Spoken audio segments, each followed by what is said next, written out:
रामधन बहुत गरीब था। दिन भर मेहनत मजदूरी करके सिर्फ 2 वक्त की रोटी के पैसे ही जुटा पाता था। खुदा का यह उसूल है कि वह गरीब के घर कन्या को अवश्य जन्म देता है ताकि वह किसी न किसी तरह का कन्यादान करके अपना परलोक सुधार सके। कन्यादान महादान माना गया है। जिसके वंश में कन्या जन्म नहीं लेती, वह वंश इस महादान से विहीन रह जाता है। गरीब रामधन के घर में भी एक कन्या ने जन्म लिया था, जिसे उसने अपनी हैसियत के अनुसार पढ़ाया लिखाया। रामधन की बेटी का नाम कविता था, जो युवावस्था में आते आते काफी सुशील और सुंदर युवती बन गई थी। युवक उसकी सुंदरता को देखकर आहें भरने लगे थे।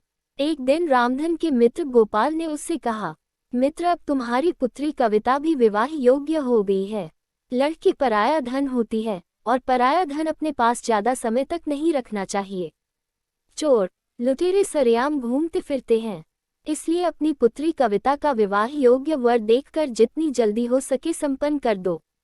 तुम ठीक कहते हो मित्र, मैं आज ही से अपनी बेटी के लिए योग्य वर की तलाश करता हूँ। रामधन ने अपने मित्र का धन्यवाद करते हुए कहा। बस उसी दिन से वह कविता के लिए लड़का तलाश करने में जुट गया। रामधन की मेहनत रंग लाए और बहुत जल्द ही उसे कविता के लिए योग्य वर मिल गया। कमल शहर में रहता था और छोटा मोटा कारोबार करता था। 2 वक्त की रोटियों में कोई टोटा नहीं था। कविता दुल्हन बनकर कमल के घर आ गई। उस रात उन दोनों की सुहागरात थी, जब कविता फूलों से सजाई गई सेज पर बैठ गई थी। घर में उसके अलावा कोई नहीं था। कमल अब अकेला था। उसकी शादी में आने वाले सब रिश्तेदार चले गए थे। रात के 11 बजे बज गए थे। कविता को समझ में नहीं आया था कि उसके पति आज की रात भी कहाँ रह गए। धीरे धीरे 12 बजे बज गए। 12:10 पर दरवाजा खुला। कविता संभल कर बैठ गई। उसने घूंघट और नीचा कर लिया। कमल धीरे धीरे चलता हुआ सुहाग सेज के पास आया। वह अपने आप पर काबू रखने का पूरा प्रयास कर रहा था। उसके कदम लड़खड़ा रहे थे। कविता कलेजा थाम कर रह गई। उसने एक ही नज़र में पहचान लिया था कि उसे शराबी पति मिल गया है। एक पल के लिए उसने सोचा कि शायद हो सकता है उसके यार दोस्तों ने इस खुशी के मौके पर पिला दी हो। उसने दिमाग से बात निकाल दी। कमल धीरे धीरे चलता हुआ सेज के पास आया। वह आकर उसके पास बैठ गया। कविता लाज से सिमट गई। उसने गर्दन झुका ली। कमल कई पलों तक बैठा रहा, फिर बोला, मेरी जान कविता, मुझे माफ करना, मैं दोस्तों में फंस गया था। सालों ने जबरदस्ती पिला दी थी। कविता ने कोई जवाब नहीं दिया। नाराज हो मेरी रानी, कमल ने कहकर धीरे से हाथ बढ़ाया और उसका घूंघट उलट दिया। कविता ने जरा सा भी विरोध नहीं किया, केवल इसलिए कि यदि उसने विरोध किया तो कहीं साड़ी न फट जाए। शराबी का क्या भरोसा। कमल के सम्मुख जैसे चांद निकल आया। वह कई पलों तक कविता को एकटक देखता रहा, फिर उसने उसे अपने करीब खींच लिया। कविता ने कोई विरोध नहीं किया। वे दोनों इस वक्त काफी करीब आ गए थे। उन्हें लगा जैसे वक्त थम गया है, लेकिन यह उनका वहम था। रात मंथर गति से बीत रही थी। कमरा अंधकार में डूबा हुआ था। कविता सुबह उठी और घर के काम में लग गई। उसके यहाँ और तो कोई था नहीं जो काम में उसका हाथ बटाता। कमल काफी देर से उठा क्या, कविता ने उठाया था। चाय बनाकर कमल ने चाय पी ली। कविता खाना बनाने में लग गई। उसका ख्याल था कि कमल अपने काम पर जाएगा, लेकिन वह काम पर नहीं गया। जब कविता ने पूछा कि काम पर नहीं जाओगे क्या, तो उसने कह दिया था अभी 2-4 दिन कहीं नहीं जाना। 5 दिन हो गए कमल काम पर नहीं गया। छठे दिन कविता ने उससे कहा, अब आपको काम पर जाना चाहिए। यदि आप काम पर नहीं जाओगे तो घर खर्च कैसे चलेगा, सब चल जाएगा। तुम क्यों चिंता करती हो। कमल ने कहा, कमा भी लेंगे, अभी कौन सी आफत आ गई है। फिर कविता ने कुछ नहीं कहा। 1 सप्ताह बीत गया।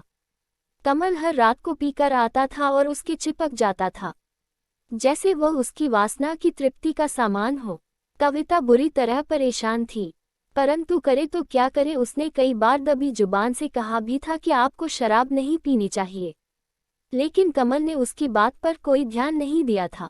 उसके घर से उसके पिता आए और कविता को कुछ दिन के लिए अपने साथ ले गए। 2 दिन बाद कमल उसे फिर ले आया।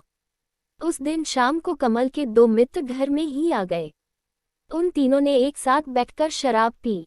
कविता को ये सब अच्छा नहीं लग रहा था, परंतु करती क्या, मजबूर थी। वह जाकर अपने कमरे में बिस्तर पर बैठ गई। इसका पति और उसके मित्र रात को 11 बजे तक पीते रहे। रात में 11 बजे तक कविता बैठी नहीं रही। उसे नींद आ गई और वह सो गई। उसका तो ये रोज का काम था। उसकी आंख तब खुली जब किसी ने उसे दबोच लिया था। उसने आंख खोलकर देखा, उसका पति नहीं था। उसने चीखना चाहा तो उसने उसके मुंह पर हाथ रख दिया। काफी देर तक ने संघर्ष चलता रहा।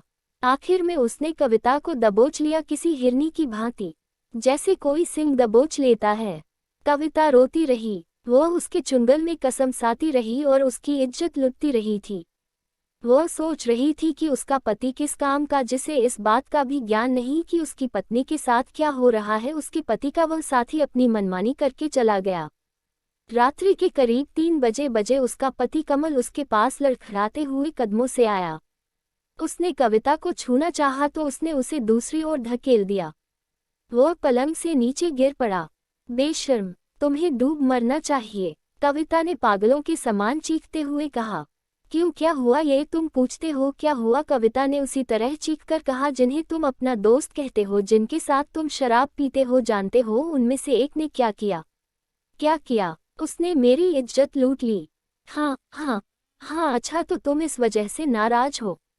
अरे रानी, कोई बात नहीं, वो बहुत पैसे वाला है, उसके आने से मुझे कोई एतराज नहीं है, कमल ने एक जोरदार ठहाका लगाते हुए कहा। ओह हाँ रानी, अब हर बात कविता की समझ में आ चुकी थी। वो समझ गई थी कि उसको उसके पास भेजने वाला उसका अपना पति ही था। ग्लानि से उसका मन भर गया। वह सोचने लगी कि उसे कैसा पति मिला जिसे न अपनी इज्जत का ध्यान न अपनी पत्नी का। वह उसकी कमाई खाना चाहता है, गंदी कमाई। उसे तो बहुत पहले समझ लेना चाहिए था, जो पति अपनी रोजी रोटी के लिए सतर्क नहीं हो सकता, वह अपनी पत्नी के प्रति क्या सतर्क रहेगा। उफ, कविता दूसरी ओर करवट लेकर सो गई। उसने कमल को अपने तन पर हाथ तक नहीं लगाने दिया था। दूसरे दिन भी उसने कमल से कोई बात नहीं की, और कमल वह सोच रहा था कि कोई बात नहीं, न बोली न सही, धीरे धीरे सब कुछ बर्दाश्त करने की आदत पड़ जाएगी। रात को जिस समय कमल शराब पीकर कमरे में आया, उस समय कविता अपनी किस्मत पर रो रही थी कि उसने पिछले जन्म में कौन सा पाप किया था कि उसको कमल जैसा पति मिला जिसे उसकी इज्जत का कोई ख्याल नहीं है, और अपने हाथों से अपनी पत्नी को दूसरों को सौंप रहा है। जबकि मर्द तो ऐसे होते हैं कि कोई उनकी पत्नी की ओर नजर भरकर देख भी ले तो वह मरने मारने को तैयार हो जाते हैं। किस बात का पति है वह उसका? क्या केवल नाम का, या उसके द्वारा वह स्वयं धन पैदा करना चाहता है? ग्लानि से बुरी तरह मन भर गया उसका। कमल ने कविता को हाथ लगाया। कविता ने उसका हाथ झटक दिया और कहा, तुम्हें मेरे जिस्म पर हाथ लगाने का कोई अधिकार नहीं है। क्यों? उसने कहा, तुम मेरी पत्नी हो। किस बात की पति हो तुम? कविता ने कहा, क्या केवल इस बात के कि तुम मदिरा पान करके आओ और मेरे तन से खेलो? पति कैसे होते हैं, उनका क्या कर्तव्य होता है जानते हो तुम? पति वो होते हैं जो कमाकर लाएं और अपने घर का खर्च चलाएं। पत्नी यदि गलत रास्ते पर जाती नजर आए तो उसे खूब डांटें। तुम्हारी तरह के पति नहीं होते जो नोटों के लिए अपनी पत्नी को दूसरों को सौंप देते हैं। सच तो ये है कि तुम्हें तो डूब मरना चाहिए। तुमने तो दुनिया भर के शौहरों को बदनाम कर डाला है। तुम मेरे पति नहीं हो सकते, गर्म गोश्त के व्यापारी जरूर हो सकते हो, जो पैसे की खातिर अपनी बीवी से धंधा कराते हैं। कमल ने कुछ नहीं कहा, वो बस उसी तरह से छेड़छाड़ करता रहा। काफी देर बाद बोला, कविता तुम क्यों परेशान हो? औरत को डर तो अपने पति का ही होता है न। जब मुझे कोई एतराज नहीं तो तुम क्यों चिंता करती हो? खाओ पियो मौज करो। क्या कहूँ तुम्हें? क्रोधित कविता बोली, कोई उचित शब्द नजर नहीं आ रहा। हाँ, यदि तुम्हारे स्थान पर मैं होती और मेरे स्थान पर तुम होते तो अब तक तुम्हारी इस नीच और जलील दोस्त की गर्दन कमल कर चुकी होती और स्वयं अपने को गोली मार ली होती। इस संसार में केवल इज्जत ही गई तो है, और यदि वह भी समाप्त हो गई तो फिर बच्चा क्या हो? हाँ, कविता ने कहा, सुनो कमल, वैसे तो मेरी नज़रों में अब तुम्हारी कोई इज्जत नहीं रह गई, लेकिन फिर भी एक बात याद रखना, इस तरह की हरकत मेरे साथ कराने का प्रयास भूल कर भी न करना। यदि ऐसी घिनौनी हरकत तुमने फिर की तो मैं अपने आप को समाप्त कर दूंगी। कविता, हाँ, ये तुम क्या पागलों जैसी बातें कर रही हो? उसने कहा, नारी का फर्ज है कि वह अपने पति का कहना माने, चाहे वह उससे पैसा ही क्यों न कराने की पेशकश करें। अगर तुम्हारे ऐसे विचार है तो तुम किसी और के साथ शादी कर लो और उससे ये सब कराना। मैं कल ही अपने घर चली जाऊंगी और तुम्हें तलाक दे दूंगी। इस तरह का नरक समान जीवन कम से कम मुझे तो बर्दाश्त नहीं है। क्यों पागल हो रही हो कविता? कमल ने कहा, मैं कौन सा तुमसे रोज किसी का बिस्तर गर्म करने को कह रहा हूँ, कभी कभार कोई आ गया तो ठीक है, नहीं तो नहीं।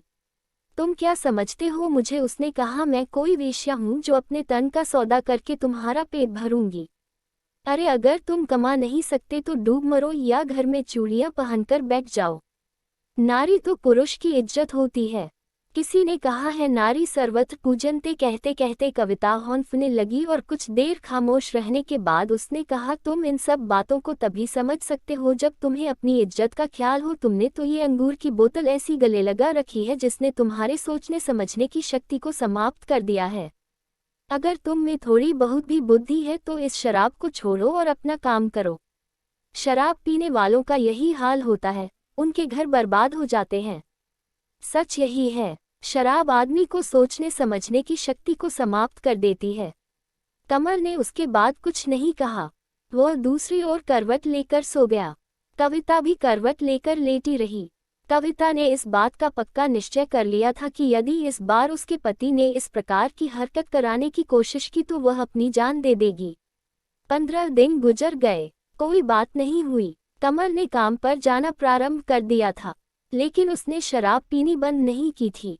कविता ने उससे बोलना शुरू कर दिया था। उसने सोचा था कि शायद उस दिन की बातों का उस पर असर हो गया है और वह सीधी राह पर आ गया है। कभी कभी ऐसा भी हो जाता कि आदमी को कोई बात लग जाती है। कहते हैं न कि कुत्ते की पूंछ 12 साल तक नलकी में रखो, जब निकलेगी टेढ़ी ही निकलेगी। कमल ने ये देखने के लिए कि अब वह क्या करती है, उस रात को फिर उसने अपने एक साथी को कविता के कमरे में भेज दिया। जब उसने जाकर उसे छुआ और उसकी आंख खुली तो उसने उसे पूरी शक्ति साथ दूर धकेल दिया। बचाओ, वह चीखी भी थी, परंतु बचाने कौन आता? उसे भेजने वाला तो उसका अपना पति ही था, जो अपनी पत्नी के शरीर को बेचकर उसकी कमाई खाना चाहता था। पुरुष के समक्ष नारी कमजोर होती है। उसने उसे दबोच लिया और अपनी इच्छा पूरी कर ली। हवस पूरी करने के बाद वह कमरे से निकल गया। उसके जाते कविता बाहर आई और उसने दूसरी मंजिल से छलांग लगा दी। नीचे सड़क पर उसका सिर लगा, सिर फट गया और वह एक ही पल में स्वर्ग सिधार गई। आसपास के घरों के लोग इकट्ठे हो गए। शराबी कमल भी घर से निकलकर बाहर आया और रोने लगा। उसका साथी उस दुर्घटना को देखकर चुपचाप वहां से खिसक गया। पुलिस आई और लाश को उठाकर ले गई। पोस्टमार्टम के बाद लाश उस कमीने कमल को मिल गई और उसने उसे चिता के भेंट कर दिया। ऐसे पति को तो अपनी पत्नी की चिंता को अग्नि देने का भी अधिकार नहीं होना चाहिए। एक पल रुककर मैना ने तोते को पुकारा, हे तोते, हाँ मैना, देखो उस नीच कमल को। कविता के बार बार समझाने पर भी उसकी समझ में नहीं आया और उसने अपने हाथों से ही अपनी पत्नी को मरवा दिया। एक पल चुप रहकर मैना ने कहा, तोते, इसीलिए तो मैं मर्दों से नफरत करती हूँ और अपने पास नहीं फटकने देती। मर्दों की जात बड़ी बेमुरवत होती है मैना। हाँ तोते, बेशक तुमने जो कुछ कहा वह सच है। तोते ने कहा, यदि कोई कमल जैसा आदमी है तो बिल्कुल वह मर्द जात के नाम पर धब्बा है, बदनुमा दाग है। मगर क्या सब आदमी कमल जैसे होते हैं? नहीं। तोते ने कहा, ऐसी बदचलनी तो औरतों में भी होती है। सुनो, मैं तुम्हें एक और बेवफा औरत की कथा सुनाता हूँ, सुनो। सुनाओ, मैना ने कहा। कुछ देर तक तोता चुप रहा और फिर मैना को कथा सुनाने लगा। मैना ने अपने कान उस ओर लगा लिए। शराबी पति की कहानी कैसी लगी कमेंट में जरूर बताएं।